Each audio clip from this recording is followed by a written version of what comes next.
Okay, first question solve करते हैं। Conceptual question है जहाँ पर फर्स्ट पार्ट में हमें बताना है what is probability of event happening plus probability of event not happening. तो इवेंट नॉट हैपनिंग के लिए हम जो इवेंट है उसके ऊपर अगर हम बार लगाते हैं that means event not happening. अब जरा सोचें यहाँ पर क्या प्रोबेबिलिटी है कि बर्थडे पार्टी में राम आएगा प्लस प्रोबेबिलिटी राम नहीं आएगा। तो दैट कॉम्बिनेशन में जो है इट कवर्स एवरीथिंग, वो सारी प्रोबेबिलिटी जो है वो कवर हो रही हैं।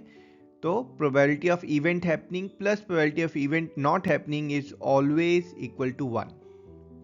सेकेंड पार्ट में probability of event that can not happen is, तो हमें बताना है कि अगर कोई इवेंट जो है अगर वो अकर ही नहीं हो सकता तो उसकी प्रोबेबिलिटी जो हमेशा कितनी होगी। एग्जाम्पल, अगर मैं बोलूं कि क्या प्रोबेबिलिटी है कि कल मॉर्निंग में सनराइज ही नहीं होगा, so probability of event not probability of event that can never happen is always 0। और ऐसे इवेंट्स को हम क्या कहते हैं, ऐसे इवेंट्स को हम बोलते हैं impossible events, the events which can never take place. और इसका अपोजिट है थर्ड पार्ट जहां पर हमें बताना है probability of event that is certain to happen, वो प्रोबेबिलिटी जो हमेशा होगी ही। एग्जाम्पल कि कल मॉर्निंग में जो है सनराइज होगा, उसकी क्या प्रोबेबिलिटी है, so you will say that probability is 1। और ऐसी प्रोबेबिलिटीज जो सर्टेन होती हैं उनको हम बोलते हैं श्योर इवेंट, है ना, वो इवेंट जो हमेशा अकर करेंगे, 100% अकर करेंगे with probability 1, those events are called sure event और certain event।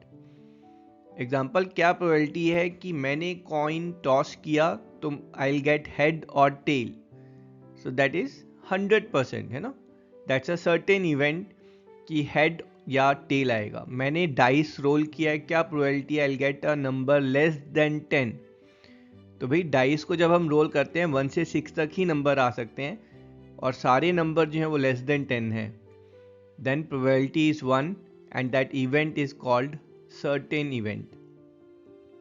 Fourth part, sum of probabilities of all elementary events. सारे एलिमेंट्री इवेंट्स का मतलब है मैंने डाइस रोल किया तो क्या क्या इवेंट पॉसिबल है, मेरे पास 1 2 3 4 5 6 कोई भी एक नंबर आ सकता है। तो sum of all those probabilities, that is probability कि मेरे पास 1 आए प्लस प्रोबेबिलिटी 2 आए टिल प्लस प्रोबेबिलिटी मेरे पास 6 आए, है ना, सारे एलिमेंट्री इवेंट्स के अकर होने की जो प्रोबेबिलिटी है उसका जो सम है that is always 1। Last one, probability of an event is always, तो यहां पर ध्यान से देखें कोई भी इवेंट जो है उसके अकर होने की जो प्रोबेबिलिटी है वो हमेशा ग्रेटर देन इक्वल टू होगी, किससे बड़ी होगी, हमेशा 0 से।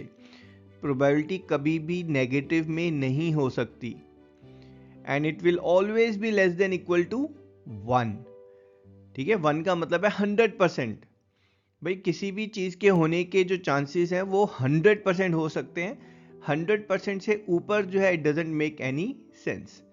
And that's our answer for first question.